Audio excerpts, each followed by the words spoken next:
Bueno, estamos hablando de indicadores financieros. Estos indicadores financieros pues vienen de relacionar diferentes cuentas contenidas en los estados financieros. Van a ser porcentajes o directamente números. Los vamos a utilizar para ver cambios en el tiempo. Nos van a permitir construir tendencias y a partir de esas tendencias pues tener un diagnóstico más claro de hacia dónde se está dirigiendo la empresa. Y no es que la tendencia nos marque necesariamente cómo va a ser el futuro, sino justamente es un elemento de análisis que nos permite tomar decisiones para, en todo caso, modificar esa tendencia si es algo que no es adecuado para la salud financiera de la empresa. Las áreas de análisis de estos indicadores financieros, pues las podemos clasificar a grosso modo en 4 rubros. Por un lado, vamos a hablar de el endeudamiento, o una palabra que se utiliza en el medio es hablar del apalancamiento. Y estos indicadores de endeudamiento pues nos van a dar cuenta de la fortaleza o debilidad de la estructura financiera de la empresa, entendiendo esta como la capacidad que tendría la empresa para cumplir con la posibilidad de cubrir sus obligaciones, sus deudas. Nos dice qué tan bien está utilizando sus recursos propios para acceder a la vez a otros recursos de terceros que le permitan incrementar sus actividades. Hablaremos también de indicadores de liquidez. La liquidez entendida como la disponibilidad de recursos para cubrir obligaciones en el corto plazo. Es decir, hay momentos en que la empresa puede estar participando en un mercado con crecimiento, que la lleve a tomar decisiones de invertir, pero en un punto determinado, pues pudiera ser que no disponga de suficientes recursos para cubrir esas obligaciones, ¿no? Entonces, algo que tienen que cuidar las empresas es que dispongan en todo momento de recursos para cubrir esas obligaciones que va contrayendo y sobre todo las que vienen en el corto plazo. Otra área de análisis es la rentabilidad. Vamos a hablar de que pues parte del éxito de la empresa está en la posibilidad de generar retorno para sus inversionistas. Entonces, bueno, pues veremos qué indicadores nos permiten hacer esa evaluación.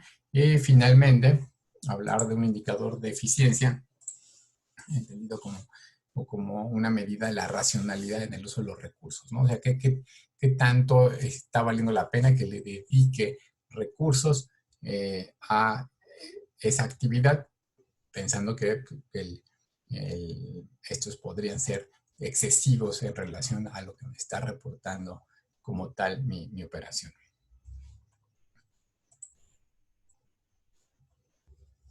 Bueno, de los indicadores de endeudamiento, uno clásico es la relación pasivo a capital. Esta relación pasivo a capital pues me dice todo lo que debo, cómo compara con todo lo que es los recursos que tengo como accionista invertidos, y pues me dice por cada peso que tengo invertidos cuántos pesos tengo en deuda con terceros. Entonces, bueno, pues me está diciendo qué tan intensivo es el uso que hago de recursos de acreedores para financiar el crecimiento de la organización. Lo que debiera de cuidar es que esta relación pasivo a capital pues no tenga una tendencia creciente, porque si se va incrementando la proporción de los pasivos respecto al capital, pues eso pudiera llegar a ser un indicador de sobreendeudamiento que en determinado momento podría anticipar dificultades para generar utilidades, pues porque voy a estar ocupando recursos para pagar el costo de esa deuda. Aunque varía entre una industria y otra, un rango aceptable de el pasivo a capital es cuando estamos hasta 2-1, ¿no? O sea que por cada peso de capital que tienen los socios, pues haya hasta 2 pesos de deuda. Y si nos fuéramos a ese límite en el que hubiera 2 pesos de deuda, 1 peso de capital, pues estamos hablando que del lado de los activos, ¿cuánto hay?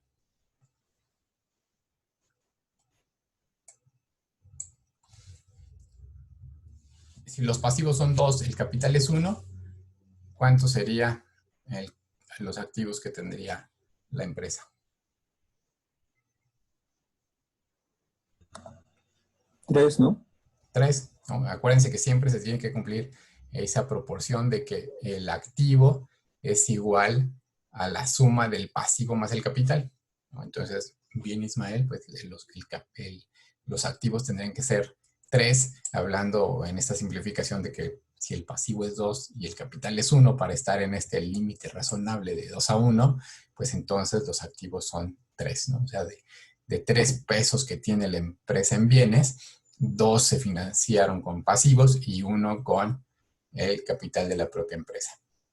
Bueno, otro indicador que me permite evaluar la deuda de una empresa es la deuda neta al EBITDA, que ya decíamos, este EBITDA pues es el flujo disponible después de cubrir los gastos de operación.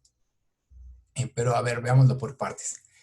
Cuando tengo el pasivo con costo y de ese pasivo y de ese monto quito el efectivo, si lo planteáramos en términos de nuestro ejemplo de finanzas personales, ¿cuál sería la interpretación que podríamos hacer de esta operación?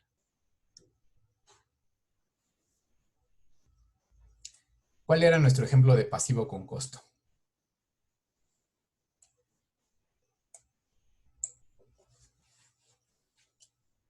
A ver, Enrique. No, no me acuerdo cuál era el ejemplo, pero Decíamos la tarjeta de crédito, ¿no? O sea, si tomo dinero de la tarjeta de crédito, pues es un pasivo y el uso de la tarjeta pues conlleva el pago de intereses, ¿no? Entonces, lo que le debo a la tarjeta de crédito, que entonces estamos hablando de un registro que tengo en el balance, le quito el efectivo, porque ¿dónde encuentro el efectivo, Estefan? El efectivo, perdón, profe, Sí. es, puede ser de mi salario. Bueno, su origen pudiera estar justo en mis ingresos y entonces, bueno, de mis ingresos como tal el salario, una vez que lo recibo, en primera instancia es efectivo que está en mi cuenta de banco, pero hablando de los estados financieros, ¿en qué estado financiero, en qué parte de qué estado financiero encuentro el eh, saldo de en efectivo? en el capital, ¿no? Más bien lo veo en primera instancia en el balance, ¿no? Y en el balance dentro del activo circulante, ahí está el efectivo.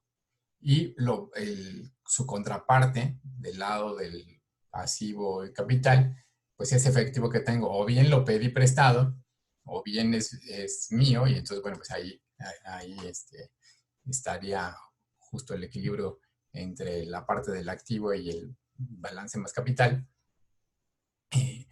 Y bueno, ahí está la cuenta efectiva. Pero entonces, cuando le quito al pasivo con costo el efectivo, esa operación la voy a conocer como, o el resultado de esa operación lo voy a conocer como deuda neta. Pensemos que a la tarjeta de crédito le tomé 10,000 pesos y a la vez del lado del efectivo tengo 10,000 pesos. Entonces estaría hablando de que mi deuda neta es 0, porque lo que debo a la vez lo tengo respaldado con efectivo. Si a la tarjeta de crédito le debo 20,000 pesos y del lado del efectivo tengo 10,000 pesos, pues entonces mi deuda neta son 10,000 pesos. Pues esto está hecho sobre el supuesto de que en un momento específico, si a la deuda asumimos que la pudieras pagar, destinar todo el efectivo que tienes a pagar la deuda, ¿cuánto te quedaría realmente como deuda? ¿Ok? Y ahora eso lo comparo contra mi flujo libre de... Y entonces, si este EBITDA decimos que son mis ingresos menos mis costos de ventas, menos mis gastos de administración, y entonces es son los recursos que me quedan después de cubrir estos gastos, ¿qué me está diciendo esta comparación? Cuando yo divido la deuda neta entre mi flujo disponible, ¿qué es lo que me dice?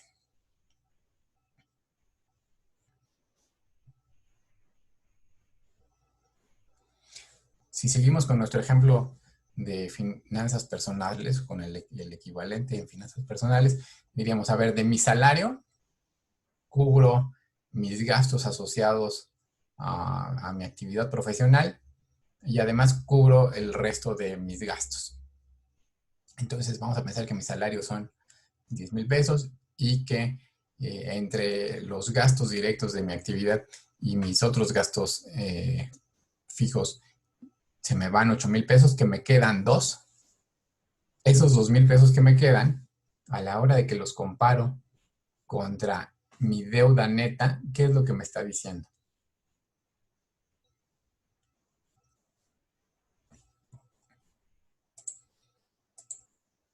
Como el tiempo en el que lo vamos a poder pagar. A ver otra vez.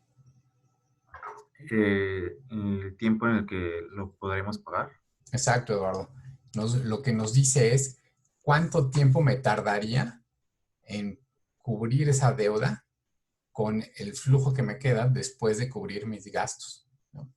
Entonces, se vuelve una medida o un indicador del endeudamiento porque me está diciendo cuánto tiempo esperaría que tarde en pagar mi deuda. ¿Qué sería lo deseable? Que ese tiempo fuera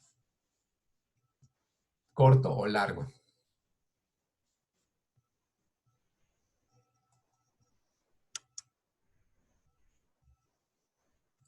¿Qué verían como una situación más favorable? ¿Que lo que debo requiriera poco tiempo para pagarlo o que lo que debo me implicara un largo tiempo? A ver, Poco Daniel, tiempo, ¿no? ¿por qué? Pues porque mientras más rápido pagues la deuda, o sea, puedes evitar que se generen intereses o algo así. Ok, ¿no? Entonces, Además que tendrías más dinero disponible. exacto, ¿no? Entonces, hace el supuesto de que pues, esa deuda neta ya no le hago más movimientos y de que el flujo disponible permanece constante en el tiempo, pero bueno, lo que dice es, a ver, si tu flujo disponible que tienes hoy fuera constante en el tiempo y tu deuda es la que tienes hoy y ya no le movieras más, pues te vas a tardar tanto tiempo, ¿no? Y hablando de empresas, vamos a estar hablando en términos de años. Y lo deseable, pues sí, sería que esta proporción tuviera una tendencia decreciente, ¿no? Es decir, que conforme la empresa va evolucionando, ocupe cada vez menos tiempo para pagar su deuda. Si el tiempo que tardaría en pagar su deuda se va alargando, pues eso se va volviendo un referente de que la empresa se está endeudando, porque cada vez le va a costar mayor esfuerzo cubrir esa deuda. ¿Preguntas? ¿Quedó claro? No, profe. Bueno, vamos entonces ahora con este indicador de liquidez, que es, ya lo decíamos, la capacidad que tiene la empresa de pagar sus deudas de corto plazo. Y entonces, para hacer el cálculo, lo que hacemos es del activo circulante, que ¿dónde está el activo circulante? Joel, ¿en dónde encuentro el activo circulante?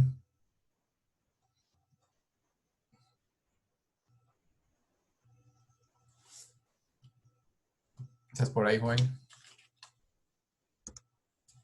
Bueno, si no está Joel, entonces David, ¿dónde encuentro el activo circulante?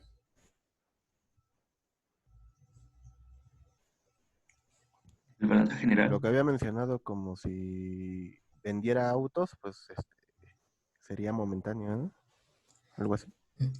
Ok, pero ¿en qué estado financiero está?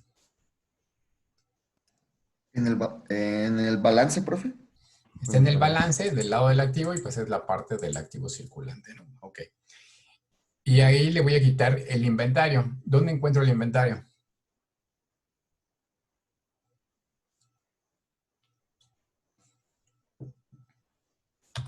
Igual en el balance general. También está en el balance general y también está del lado de el activo circulante. Aquí en el ejemplo de Vinte, pues su total de activo circulante o activo de corto plazo son estos 3.748 millones, de los cuales tienen inventario 2.869.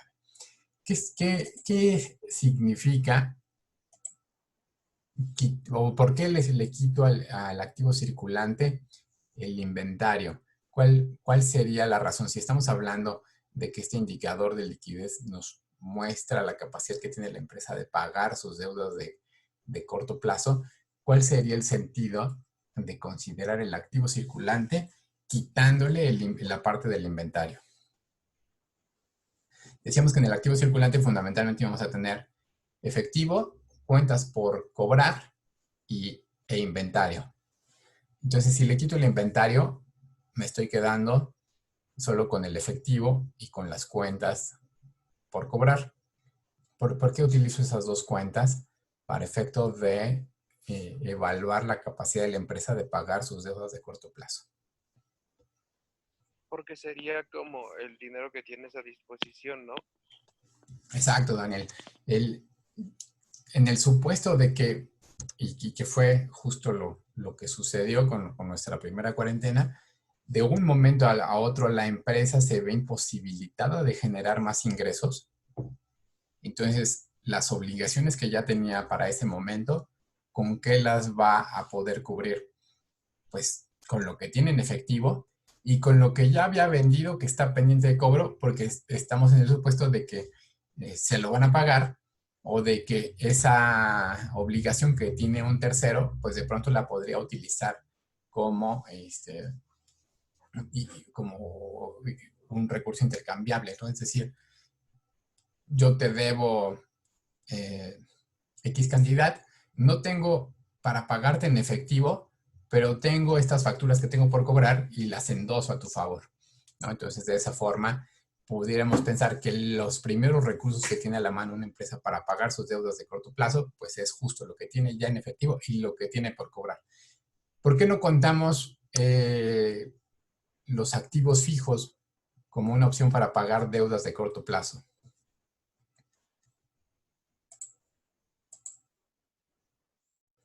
A ver, Daniela, ¿se te ocurre algo?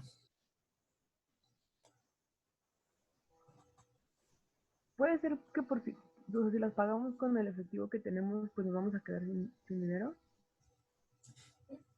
O sea, sí, justo lo que quiero es privilegiar el tener en efectivo, pues podría tratar de cuidar ese efectivo, pero el indicador va en el sentido contrario, ¿no? Nos dice que lo que vas a utilizar para pagar tus deudas de corto plazo es el efectivo. Entonces, ¿por qué? O sea, ¿por qué se fija el indicador en el efectivo y en lo que tienes por cobrar y no en lo que tienes de activo fijo? O sea, estoy de acuerdo contigo en que pudieras querer privilegiar, conservar el efectivo y entonces tratar de utilizar el activo fijo, pero ¿por qué no es tan fácil pensar en utilizar el activo fijo para cubrir obligaciones de corto plazo?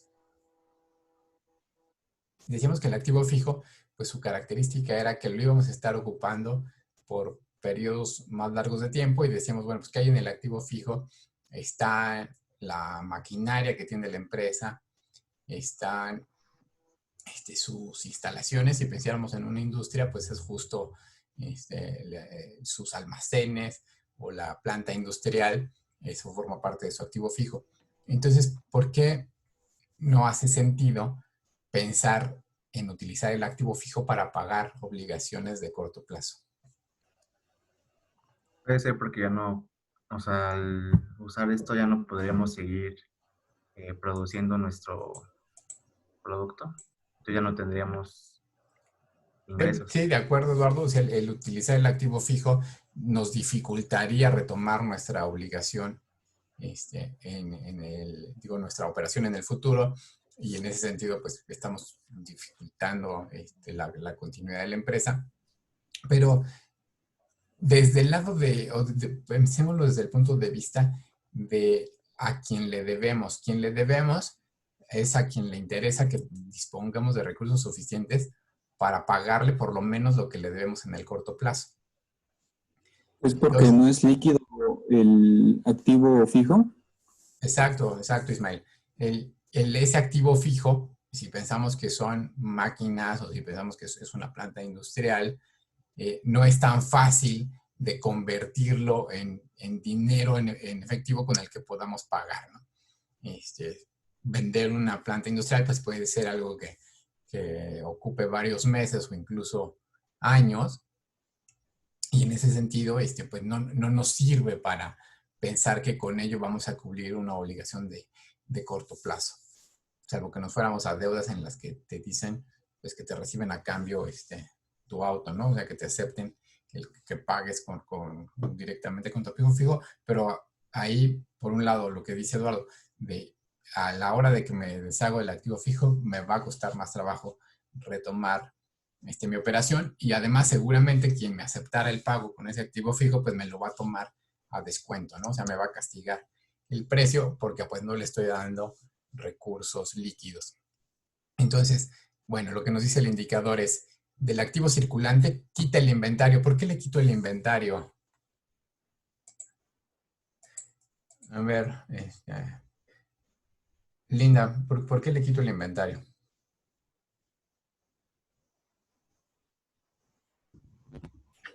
Para tener solo en cuenta lo que tiene en ese momento y no lo que aún no vende, por así decirlo. Sí, exacto. El inventario son todos aquellos productos que tengo en proceso de producción o en proceso de venta, pero todavía no tienen comprador. Entonces, pudiera ser que suceda justo lo que sucedió con el confinamiento, de que se detuvo la actividad comercial, ¿no? Entonces, lo que ya tenía en inventario, pues aunque tiene un valor, no podía venderlo, porque pues las actividades estaban cerradas. Y en ese sentido, el indicador, pues lo que me dice es, del activo circulante, solo te vas a quedar con aquello que realmente puedes disponer en el corto plazo, porque el inventario no tienes la certeza de que lo vayas a poder convertir en efectivo, o sea, de que vayas a encontrar quien lo compre en ese mismo corto plazo. Y bueno, lo comparo con el pasivo circulante. Y entonces esta relación, ¿cómo esperaría que fuera para verlo de forma positiva? ¿Qué piensas, Johan? ¿Cómo debiera de ser el resultado de esta división para verlo como un indicador que me dice que tengo las cosas bajo control? Que el resultado fuese pues un número mayor a 0. A ver, sí, definitivamente me va a dar mayor a 0 porque pues el activo circulante engloba el inventario, ¿no? Entonces, pues la única posibilidad de que arriba diera 0 es si no tuviera efectivo y si no tuviera cuentas por cobrar, y lo único que tengo en el activo circulante fuera el inventario. ¿Cuál es el límite numérico de esta relación para decir, a partir de aquí es algo positivo y en el otro sentido es negativo? 1. ¿Y qué pasaría? O sea, si es mayor a 1, ¿qué me dice? La empresa tiene liquidez. Porque tiene recursos mayores, tiene recursos disponibles en el corto plazo mayores a lo que debe en el corto plazo, ¿no? Y por el contrario, si es menor a 1, significa que lo que tiene en el corto plazo no le alcanza para cubrir las obligaciones que tiene igualmente en el corto plazo, ¿no? Entonces, bueno, mide la capacidad de la organización para pagar sus deudas de corto plazo con el activo circulante, distinto del inventario. Ya explicamos que porque no tengo la certeza de que el inventario lo pueda vender. Y es un indicador de la liquidez instantánea, ¿no? O sea, sobre el supuesto de se detiene la operación y en ese momento de qué dispongo para cubrir lo que tengo la obligación de pagar en el corto plazo. Y entonces, pues lo que esperaríamos es ver que es un número que va creciendo en el tiempo y entonces me estaría diciendo que la liquidez de la empresa va creciendo y eso lo interpretamos como positivo porque pues en la medida en la que las empresas tengan liquidez, pues en primera instancia pueden responder a sus obligaciones de corto plazo y a la vez empiezan a tener mayor flexibilidad sobre cómo utilizar sus recursos. Es decir, si esta relación está muy cerca de 1, pues lo que dice es, oye, pues es que lo que estás teniendo disponible lo vas a tener que ocupar en el pago de tus obligaciones de corto plazo. Pero si esta relación me dice que mi activo circulante sin inventarios es, por decir algo, 5 veces lo que tengo del pasivo circulante, pues me implica que por cada 5 pesos que tengo en el circulante sin inventarios, solo necesito ocupar 1 para cubrir las deudas de corto plazo y me quedarían otros 4 pesos que podría estar pensando en destinarlos hacia nuevas inversiones o para cubrir imprevistos que pudieran ocurrir, como es el caso de pues lo que nos ha impuesto la emergencia sanitaria, ¿no? O sea, si de pronto nos encontramos en un escenario de disminución de ingresos, pues ¿de qué voy a disponer para seguir subsistiendo como empresa? Pues de lo que ya tenía, ¿no? De mis ahorros que están ahí en el efectivo o en los bancos y de lo que ya había vendido y que solo tengo pendiente de cobro. ¿De acuerdo? ¿Preguntas sobre este indicador?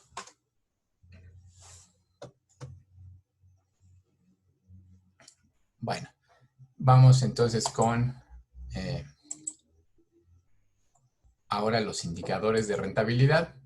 Un primer indicador de rentabilidad es el margen bruto, donde de las ventas descuento los costos de ventas y los sigo comparando con las ventas. Me dice qué porción de las ventas ocupo, o mejor dicho, qué porción de lo que me ingresa por ventas me queda disponible para cubrir mis gastos de operación, financiamiento y a la vez distribuir utilidades hacia los socios de la empresa. Me está diciendo qué tan rentable es la empresa con su actividad principal, ¿no? O sea, sin contar lo que le implica en términos de gastos de administración dar soporte a esa actividad principal. Pues lo que me dice es cuánto de lo que vendo se corresponde a los costos directos de esa producción. Pues desde luego lo que esperaríamos es que se pudiera comportar en forma creciente. Con frecuencia lo que vamos a ver, y veamos el ejemplo de mismo 20, es que pues en la estructura de costos de la empresa, el margen bruto, aquí estamos, margen bruto, tiende a tener un comportamiento más estable en el tiempo, porque pues, del margen bruto está por un lado condicionado por el precio de los productos que estoy vendiendo y por otro lado por lo que me cuesta producir esos productos. Entonces, si quisiera incrementar el margen bruto, ¿qué opciones tendría? ¿Y los costos de producción? ¿Qué hago con los costos, perdón? Disminuirlos. Más bien al revés, ¿no? O sea, bueno, sí, perdón, disminuir los costos de producción. ¿Cómo podría disminuir los costos de producción, Fernando? Negociando con los proveedores. Mejores precios, entonces logro mejores precios con proveedores y eso me da para disminuir mis costos de producción. Sí, podría ser una alternativa. Ya cuando hablábamos de estrategia comercial y de la relación con proveedores, pues esa negociación el éxito que pueda tener, pues estará condicionado por mis volúmenes de compra, por la posibilidad de recurrir a otros proveedores. Entonces, no necesariamente es algo que quede a voluntad de la empresa, sino pues depende de su posición para negociar respecto de los proveedores. Entonces, está bien, esa sería una posibilidad. Podría ser mejoras en mis procesos para producir con mayor eficiencia. Podría incorporar innovaciones tecnológicas como parte de esta mejora en los procesos y eso a la vez generarme menores costos de producción. Entonces, ahí hay una alternativa. ¿Qué otra opción visualizan para incrementar el margen bruto?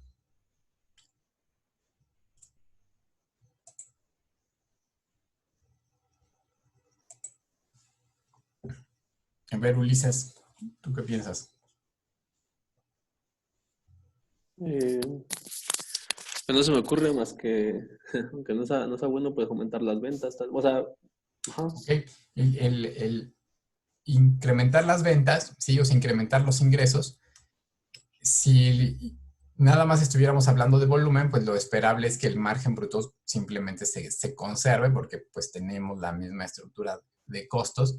Pero ¿cómo podría incrementar los ingresos sin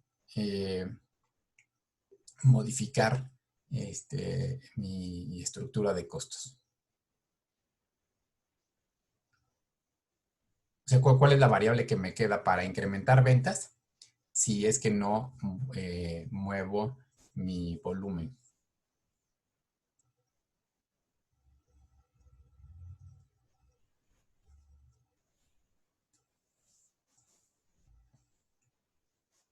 A ver, ¿quién visualiza cuál es esa opción que tengo? O sea, si mis costos, vamos a tomar este ejemplo, ¿no? O sea, si aquí está mi volumen de producción, estas 1067 viviendas, y la construcción de esas 1067 viviendas me costó 613. ¿Qué podría hacer para incrementar este margen bruto? Pues subir el precio de la vivienda, ¿no?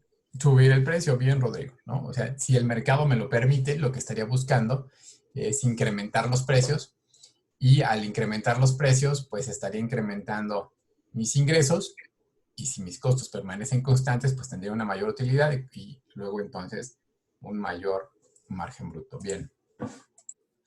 Bueno, entonces el margen bruto está diciéndome cuánto me queda después de cubrir mis costos de producción y entonces, bueno, pues es un porcentaje que luego voy a estar distribuyendo entre el resto de mis gastos de operación, mis costos de financiamiento y finalmente distribuir utilidades. Un indicador de rentabilidad es hablar del margen neto de utilidades. Esta utilidad neta, ¿en dónde la encuentro? Bueno, es más, lo de las dos cuentas, tanto la utilidad neta como las ventas. ¿En qué estado financiero los encuentro? El de resultados. En el estado de resultados, ¿no? Ahí están. Los dos son del estado de resultados. Entonces, utilidad neta, que es realmente lo que me queda después de descontar ya todos mis gastos, o sea, esto es ya la ganancia o la pérdida neta que tiene la organización y comparado con mis ventas. Entonces me dice, de lo que vendiste, ¿qué porcentaje es lo que te está quedando para repartirlo entre tus socios o reinvertirlo en la empresa, ¿no? O sea, ya, después de, cuando llegamos a la utilidad neta es que ya cubrimos todos los gastos en los que habríamos incurrido durante ese periodo. Si la empresa tiene pérdidas, pues significa que si bien pudo haber vendido y si bien las ventas pudieron haberse incrementado, al estar perdiendo, pues significa que de esos ingresos que tuvo la empresa no fueron suficientes para cubrir todos los gastos y entonces tiene pérdidas. Bueno, pues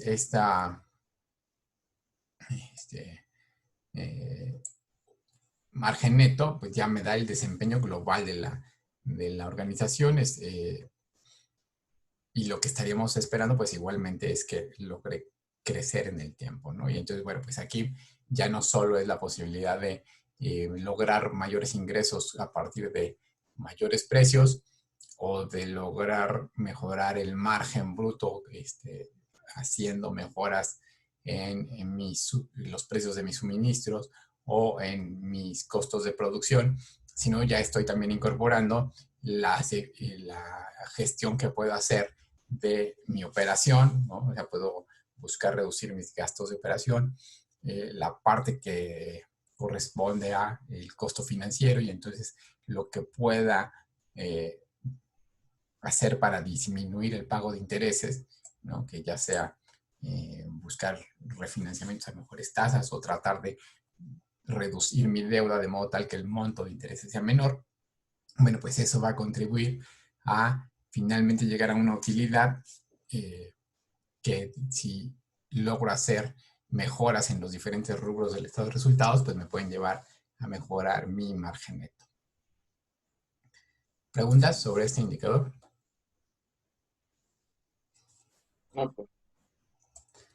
Bueno, otros dos indicadores de rentabilidad se derivan de conjuntar cuentas que están en el estado de resultados, que sería el de la utilidad neta. Nada más que ahora lo estoy comparando con una cuenta del balance, que es el del promedio de activos. ¿Por qué el promedio? Bueno, pues porque la utilidad neta ocurre durante un periodo de tiempo y ese periodo de tiempo tiene un punto inicial o unos activos al inicio del periodo y otros activos al final del periodo. Entonces, pues, cuando menos el promedio del principio y el final de los activos. Y en un sentido más estricto, pues la medición de activos en los diferentes meses que integran ese periodo. Lo que me da es un indicador de rendimiento sobre el uso de los activos. Y tenemos que, al determinar el ROA, a la vez podemos hacer una comparación con aquello que al inicio del curso hablábamos como la tasa libre de riesgo del país. ¿Por qué hago esta comparación de la ROA con la tasa libre de riesgo?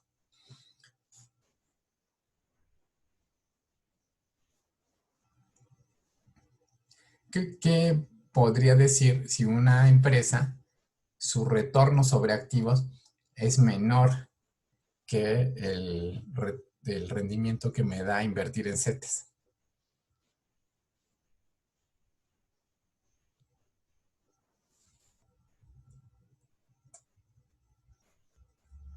O sea, si soy un inversionista que está pensando en qué empresa invierte, si me encuentro con una empresa que tiene un ROA que es menor que la tasa libre de riesgo, ¿qué es lo que podría pensar Sergio? ¿Ande? O sea, ¿a qué conclusión podría llegar si veo que una empresa tiene un retorno sobre activos que es menor que la tasa libre de riesgo? ¿Eso es conveniente o inconveniente en términos de si me conviene o no invertir en esa empresa? Híjole, pues no es conveniente porque pues el retorno, pues te estaría dando un retorno menor, o sea, tu inversión estaría rindiendo menos en una empresa con esas características, ¿no? Ok, entonces, si la tasa libre de riesgos no me implica mayor gasto de administración, más que simplemente darle la instrucción a mi banco de que compre CETES y voy a tener el rendimiento ahí sin hacer más. Y si por otro lado veo una empresa en la que el rendimiento que obtendría es menor que esa tasa libre de riesgos, pues es como demasiado complicado, ¿no? O sea, la empresa hay que operar la empresa y todos los riesgos que puede tener implícitos la operación. Si eso me lleva a un rendimiento que es menor al de la tasa libre de riesgo, pues no vale la pena, ¿no? Simplemente me quedo con la inversión en un instrumento seguro y no me complico la vida con una empresa que le está costando trabajo generar rendimientos.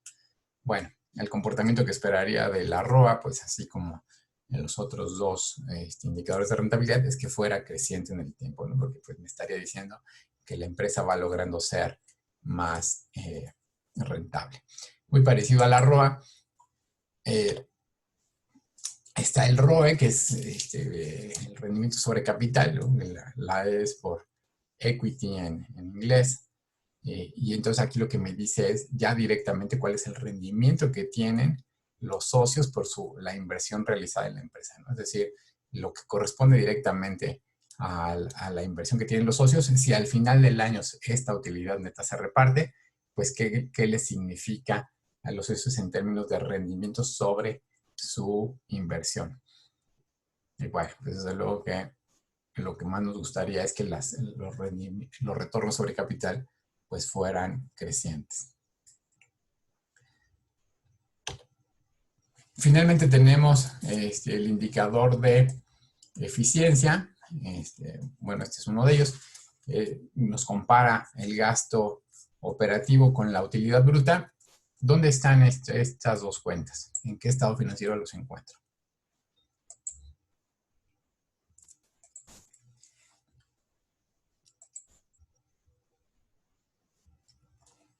Jafet, ¿dónde encuentro estas cuentas? No,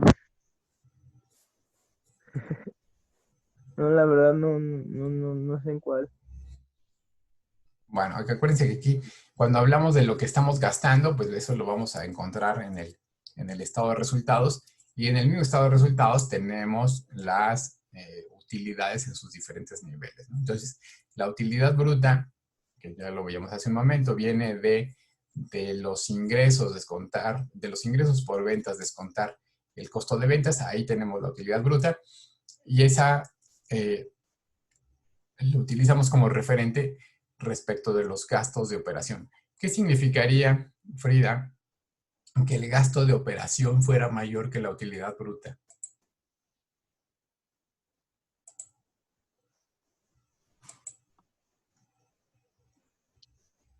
La verdad no estoy segura, profe, pero me imagino algo así como... sí, no, profe, ¿para qué le digo y le invento?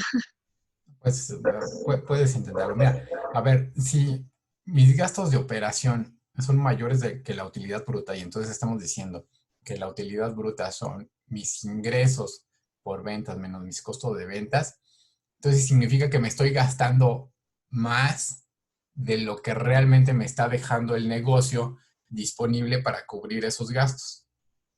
Entonces, una empresa que está teniendo gastos de operación por arriba de su utilidad bruta, pues ya está directamente generando pérdidas porque se está gastando más de lo que le genera de utilidad la venta de sus productos, habiendo descontado lo que le cuesta producir esos productos.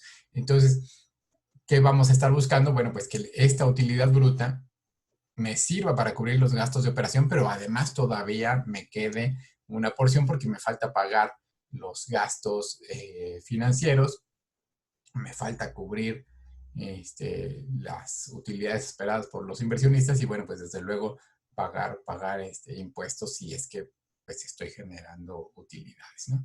Pero entonces vamos a llegar a la conclusión de que una empresa no es eficiente si vemos que de las utilidades que genera, sus gastos de operación son mayores. Entonces, por el contrario, vamos a ver que una empresa estaría siendo más eficiente en la medida en la que de su utilidad bruta va tomando cada vez una porción más pequeña para cubrir sus gastos de operación. Entonces, bueno, pues aquí la tendencia que esperaríamos es que fuera decreciente. ¿Ok? ¿Preguntas? No, profe. ¿Todo bien? Bueno, ya estamos cerrando. Otro indicador de eficiencia es la comparación de ventas con activos totales. Entonces aquí me dice lo que tengo, los bienes que tengo, cómo comparan con lo que estoy generando durante un periodo de tiempo.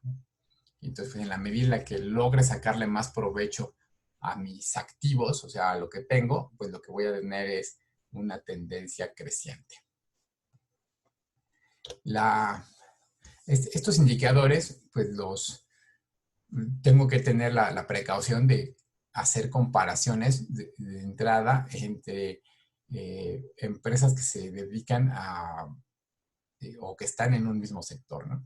No puedo simplemente comparar el general de las empresas porque dependiendo de a lo que se dediquen las empresas, pues van a tener algunas mayores necesidades de financiamiento o la porción de sus gastos administrativos va a ser más significativa respecto de su utilidad bruta, o es un negocio que es muy competido y entonces las utilidades son relativamente pequeñas, pero se vuelve atractivo porque a la vez son pequeñas en porcentaje, pero grandes en monto, ¿no? Es como lo que suele pasar, por ejemplo, con los supermercados,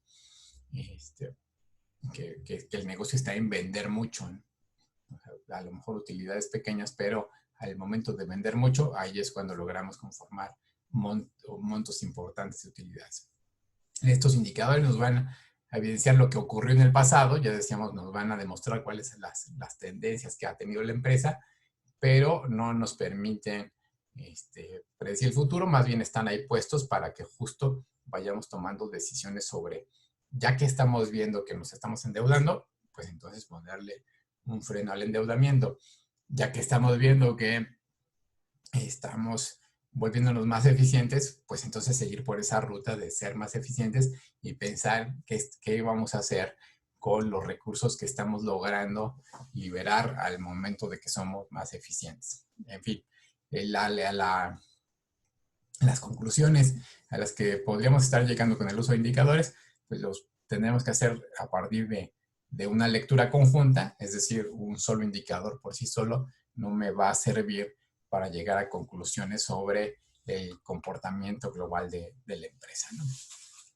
Y bueno, sobre todo ahora que tenemos muchas herramientas informáticas para generar estos indicadores, pues el hecho de que los tengamos cuantificados con mucha agilidad no se traduce en inmediato en decisiones, porque tampoco hay recetas que necesariamente nos indiquen lo que se tiene que hacer, sino más bien pues son una herramienta para que los directivos de la organización, a partir de su conocimiento del sector y de su intuición y de los planes que se han fijado, pues vayan tomando sus decisiones, ¿no? Es decir, una empresa de pronto podemos ver que se va endeudando, pero eso en una lógica de la estrategia de la empresa puede ser razonable porque la empresa se está planteando crecer porque lo que está visualizando en el futuro es una mayor oportunidad de negocio que le va a generar más utilidades, ¿no? Entonces, pues es una decisión consciente, no es un accidente necesariamente el que se vaya endeudando, ni necesariamente es algo indeseable. El indicador en todo caso pues le va diciendo que también va avanzando en esa ruta, porque pues, si decidió endeudarse, pues bueno, a la vez también, como lo vimos cuando revisamos el flujo de efectivo, pues también vamos a tener la perspectiva de cómo en algún momento nos vamos a ir desendeudando, ¿no? Entonces, pues estos indicadores nos ayudan para ir viendo que también estamos cumpliendo con nuestra estrategia. Bueno, cerramos. Si en algún momento del tiempo a alguien le toca lidiar más con indicadores financieros, pues hay ya también muchos recursos a través de Internet. En particular, yo sugiero esta herramienta que se llama Investopedia, y entonces pues ahí encuentran un diccionario de indicadores financieros en el que les dice el indicador, cómo se calcula y cómo se interpreta, ¿no?